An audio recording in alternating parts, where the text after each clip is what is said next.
नमस्कार, मी कुमार आशीर्वाद, जिल्हाधिकारी सोलापूर। आज सांगोला विधानसभा मतदार क्षेत्रामध्ये पोलिंग बूथ क्रमांक 86 बागलवाडीमध्ये घटना घडली आहे। त्यामध्ये एक मतदारने ईव्हीएम मशीनला पेटवण्याचा प्रयत्न केला आहे। त्यामुळे जे बॅलेट युनिट आहे, तिथे 3 बॅलेट युनिट होते, जे बॅलेट युनिट्स आहेत ते थोडा काळसर जाण्यासारखं दिसून येत आहे।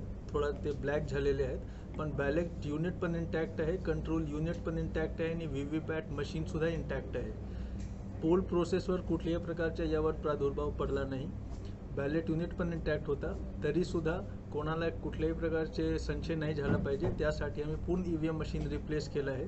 नवीन ईव्हीएम मशीनवर आम्ही मॉक पोल केला आणि त्यानंतर तिथे ते नवीन ईव्हीएम मशीनवर प्रोसेस पण जे वोटिंग प्रोसेस आहे तो पण पुन्हा सुरू झाला। आता तिथे शांताने पोलिंग प्रोसेस सुरू आहे। जे ओरिजिनल ईव्हीएम मशीन होता त्याचे कंट्रोल युनिट इंटॅक्ट असल्यामुळे, त्याचे व्हीव्हीपॅट मशीन इंटॅक्ट असल्यामुळे जे वोट्स ऑलरेडी त्यामध्ये रेकॉर्डेड होते त्याला मी काउंटिंगच्या वेळी मोजणी पण करू शकतो। तर पोलिंग प्रोसेसवर कुठल्याही प्रकारचा प्रादुर्भाव नाही झाला आहे। तिथे रिपोल करण्याची कुठल्याही प्रकारची आवश्यकता नाही आहे। जे मतदारांनी ओरिजिनल ईव्हीएम मशीनवर त्यांचे मत दिला होता ते सर्व वोट्सचा रेकॉर्ड तो ईव्हीएम मशीनमध्ये आहे।